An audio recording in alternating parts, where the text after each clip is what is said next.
Welcome to SwillinGrog's wonderful world of beer. It's just me this time, and I'm going to be reviewing a beer that was left in my esky last week at my 40th birthday party by none other than Jez Lawson. So what was it that he left in my esky, you may ask?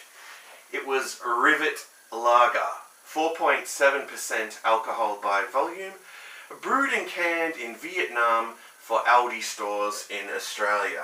Now, if you've watched Jez's review of a Rivet Lager, you'd know that it's a very cheap lager that you can pick up in Aldi stores here in Australia for $25 a carton, which in Australian terms is very cheap for a beer.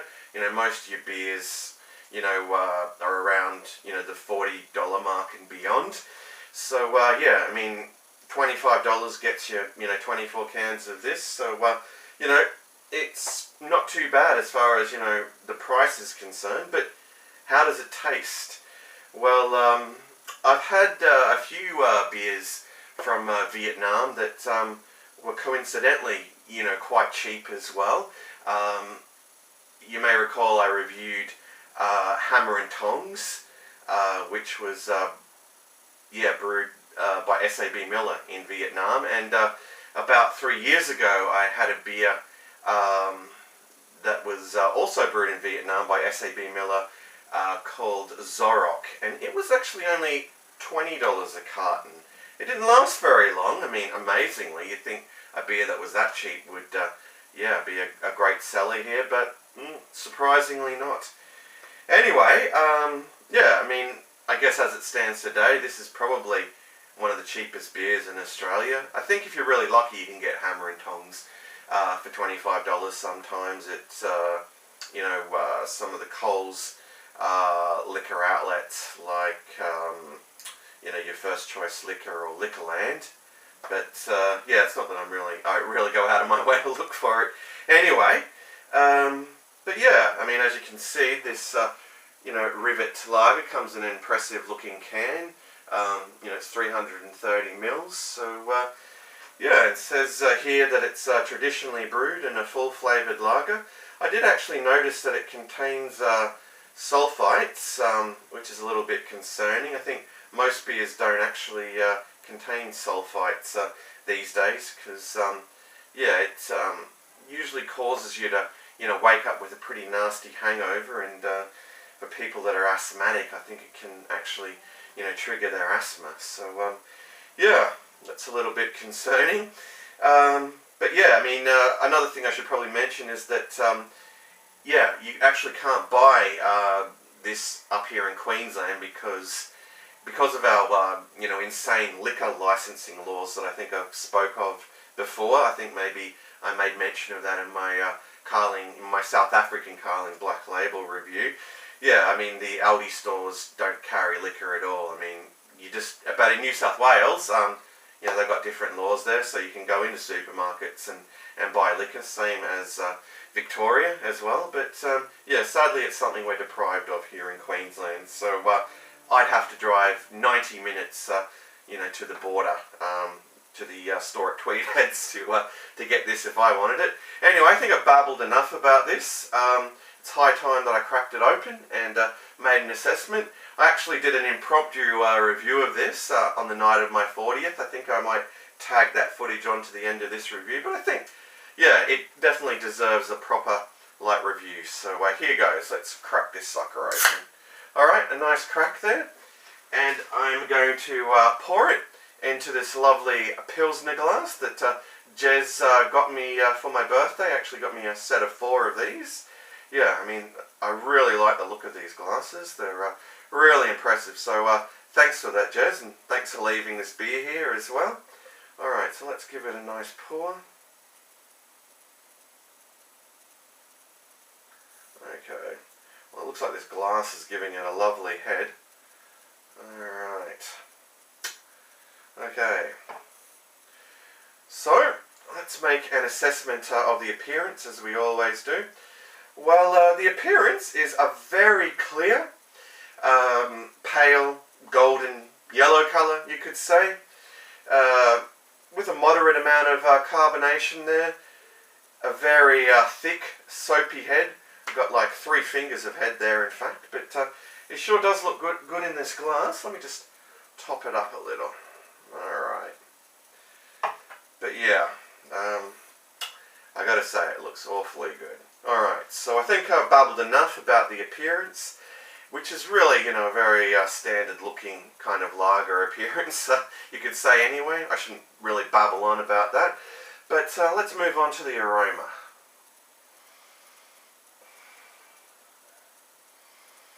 Alright. Well, I'm not picking up a terrible lot. You know, it's got, yeah, there's a little bit of like, probably malt extract, I would say, you know, present in the aroma there. And also a very kind of, I'm afraid to say, chemically sort of smell too, which may come from the sulfites. And there's a little bit of, you know, corn adjunct present. But I'm not getting a terrible lot. But there is still something there. Anyway, let me just top this up. I did really want to fit the whole can in here, but I'm not doing too well at achieving that today. Anyway, oh, there we go. Alright, okay. So I've talked about the appearance and I've talked about the aroma, which is a bit of a dubious one, but it's time for the taste test, the most important part of the review.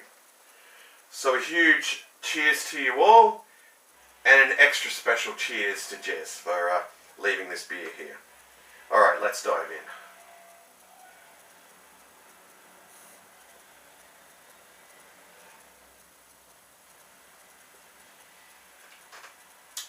Alright, well, yeah, there's a bit of a bite to it. I wouldn't say a hot bite, but a bit of a kind of, you know, bite from the carbonation.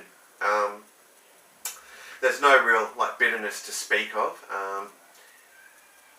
You know, up front, you're getting a mild sort of malt presence. You wouldn't call it, you know, bready. It's not all that sweet either. You're definitely, you know, tasting those adjuncts there. There's also, you know, a bit of a soda water sort of taste to it as well that I'm, you know, picking up as it sort of, you know, dries up in the palate. And yeah, you could also say that it finishes quite dry as well.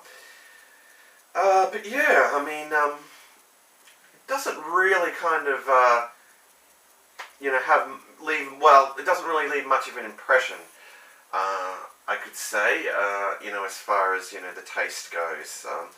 You know, it's a very stock standard, run-of-the-mill sort of lager taste. And as Jez said in his review, it's certainly something that, you know, you'd have to drink ice cold to, you know, really enjoy. Anyway, I think I'll have another gulp.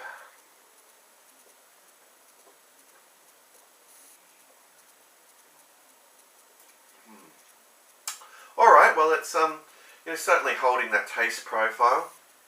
You know, it's very light-bodied, I should also add. Almost, you know, kind of at the point where you could call it watery too, I suppose.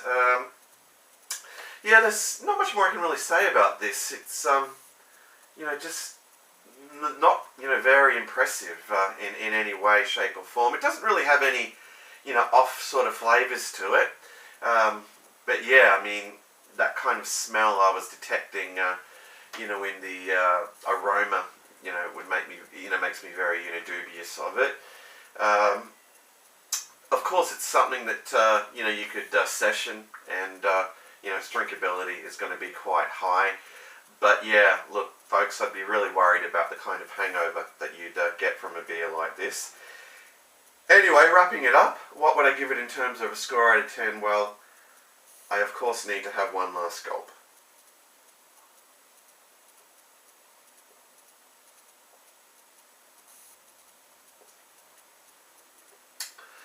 Alright, well, all in all, it's not too bad. You know, if you want to spend $25 on a carton of beer, then, you know, it's a pretty good value in, you know, that respect. But, you know, you are going to get what you pay for. There's, you know, nothing much, you know, that you can really say about this in terms of it having any really, you know, nice, you know, sort of distinctive flavour about it. You know, it's very ordinary and, yeah, I mean, kind of boring in a way as well. But, you know, on a hot day in Australia, it's still probably going to hit the spot. You know, a lot of people that just drink beer to get drunk are probably going to love it because they can just, you know, just knock them down. But yeah, like I said, I think you're really going to wake up with quite a hangover. As with if you drink, you know, half a carton of this one. All right, well, let's think about this, folks. I mean, as far as the price point of this goes, it's, you know, incredibly good in Australian terms. It's just a little over $1 a can, which is fantastic value in Australia. You know, I mean, as far as, you know, the flavour of it goes, you know, it's not really, you know, that impressive at all. It's quite boring, quite run-of-the-mill, quite bland, I suppose you could say.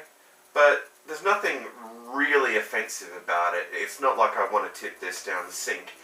So in terms of a score out of 10, I would give it a 6 out of 10. Yeah, I think that's a fair score for Rivet Lager. So if you're down in New South Wales or Victoria and you go into one of the Aldi stores there and yeah, you've only got $25 to spend on a carton of beer, then perhaps give this a go. Anyway, yeah, thanks for joining me once again, folks, for another SwillinGrog beer review. And thank you, Jez, for leaving those cans here. It was good to, you know, obviously, you know, get a hold of it from you so I could make an assessment of it. I would probably go as far as saying that, yeah, I mean, Hammer and Tongs and Zorok are a little bit better than this. But yeah, anyway, I think I've rambled on enough. So until next time, fare thee well, all.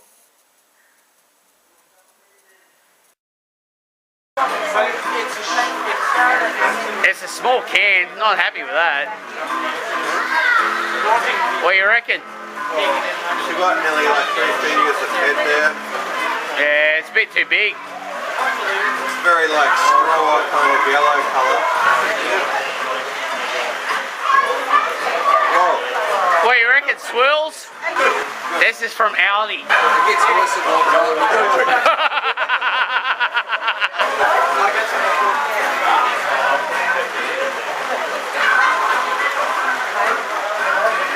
Alright.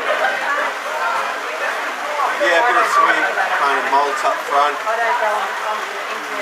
But it's got a kind of like soda water sort of sourness to it as well.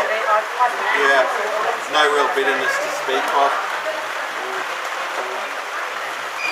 Yeah, it's very light body.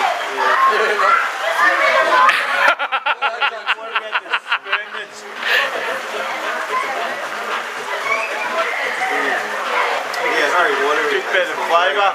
There's a lot of there's a very strong sort of soda water taste going through it.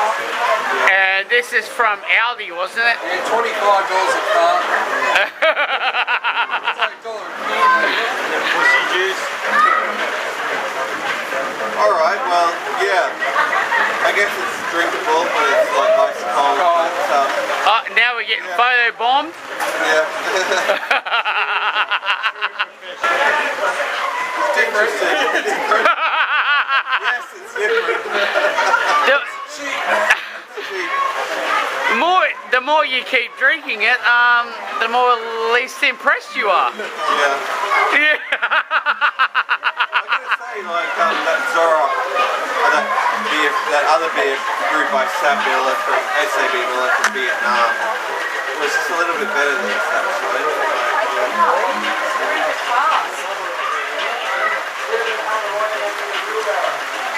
You can't drink beer fast. You should drink that fast though. Oh Jesus Christ. So, Hey, Swills. Really stands out about it, you know. It's, Maybe add some wine to it. yeah.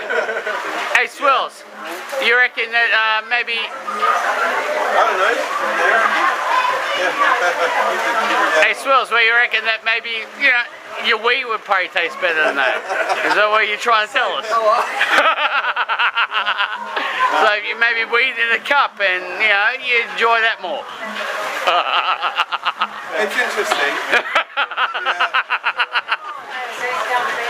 Yeah, not bad for $25 a carton. Mind you, this is Swill's 40th. That's if you can hear me. So yeah, this is live and direct. This is straight off the cuff. This ain't rehearsed bullshit. This is straight up freestyle and beer. Alright, so if you're interested, you're going to have to go down to Tweed Heads and get some of this. Get your ass some Rivet. Cheers to you all. Straight up for his 40th. Just to let you know, I'll be making my debut in a month's time. What up? Red wine because that's so I got some red wine, but what up? This is the almighty DJ B-Cut. Yeah, I'll be making my beer review debut in December. That's right.